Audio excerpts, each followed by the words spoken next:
Hey guys, what's up? 606 Garage, tripping over everything. So I'm gonna kind of separate from the video I'm doing right now, and I'm gonna make a separate video. I want everybody to see how easy this is to install. Let me show you what I got. All right, now what I have here, the V8 swap, the rear end, the V8 swap for the rear end.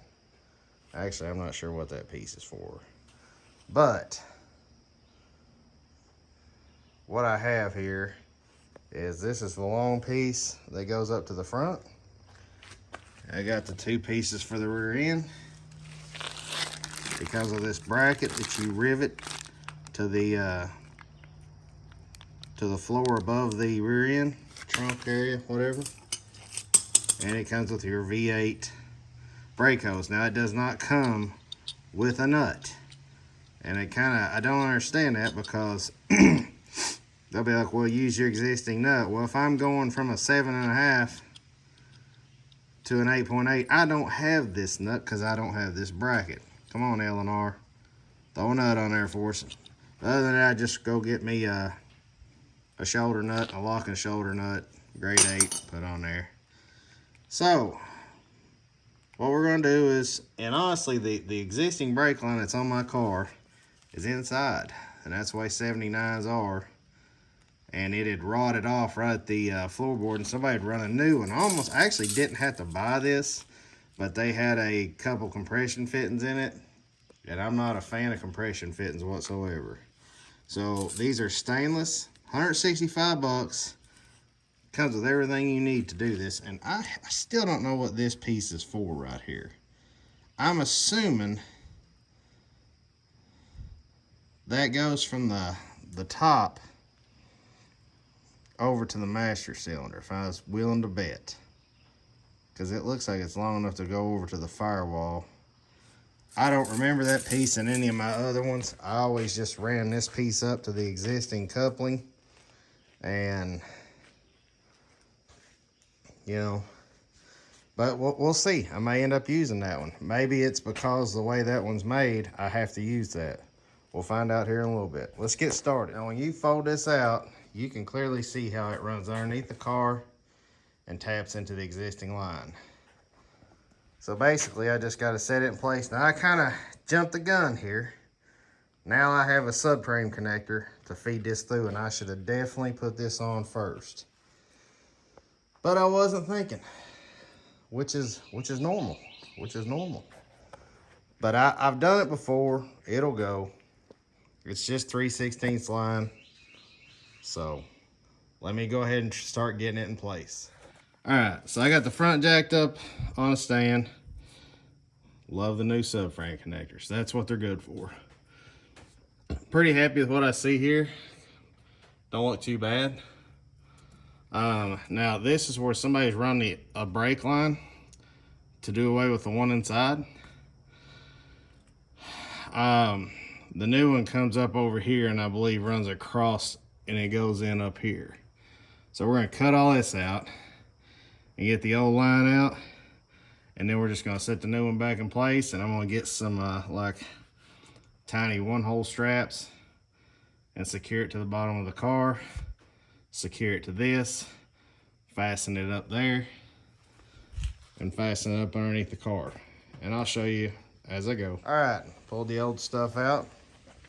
Looks amazing.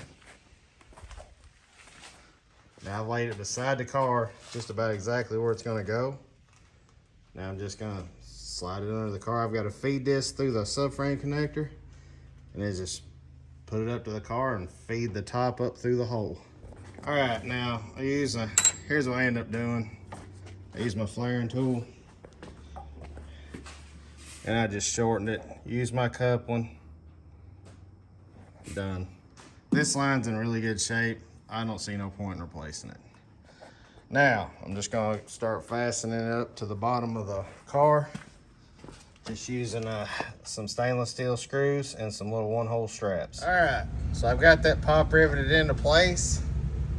It's kind of ran. I need to order some like insulated line clamps and finish that up. But other than that, it's pretty simple. Yes, and this one actually had the 2 holes for it. They were threaded, but I pop riveted this in. Because I mean, it's usually how they are factory. But other than that, there's my brake line, and it's run, and it's stainless, and it's ready to rock. I get the rear end set in place, and I get that bolted in, you know, where it needs to be. Get the wheel cylinders on it. We'll start bleeding the brakes. So, and I'm telling you guys, this is super easy. It's the only way to do it, you know. Now I've got all the room in the world for the exhaust. Guys, that's pretty much it for the brake line conversion. I'm telling you, there wasn't nothing much to it.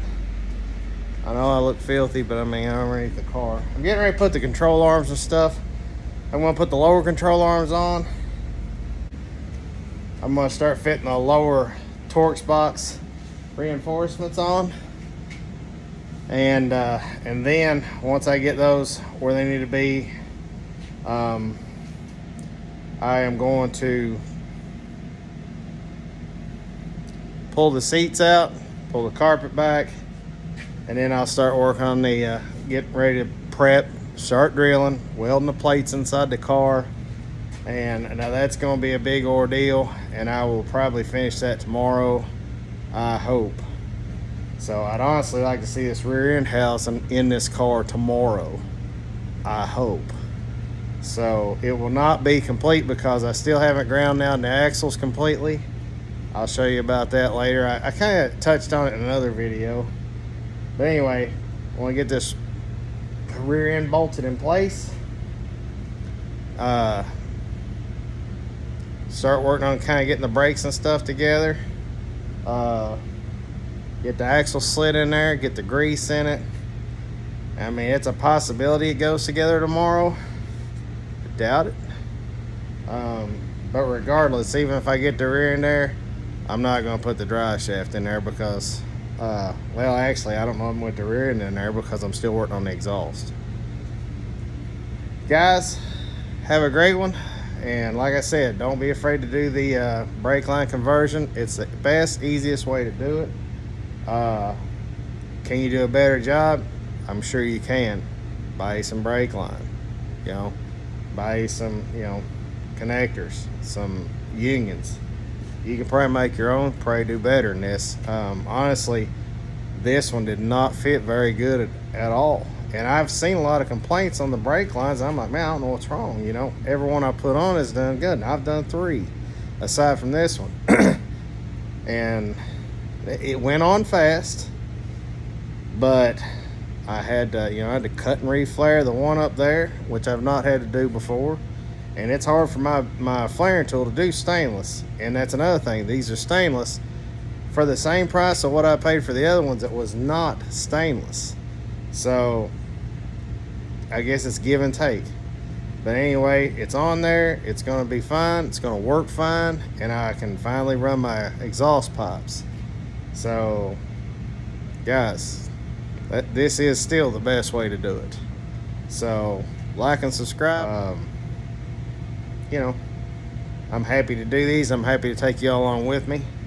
I'm really wanting to get this car done and get it out of here because I really want to do something different. So, that's, you know, that's why I've got a bunch of half-finished projects. I'll work on something for so long that I'm like, I'm bored with it. I want to do something different. So, but I definitely want to get this car driving so I can drive it. You know, it looks good enough for me. I'm happy with the way it looks. So, guys, have a great weekend. Be safe, and I'll see you tomorrow.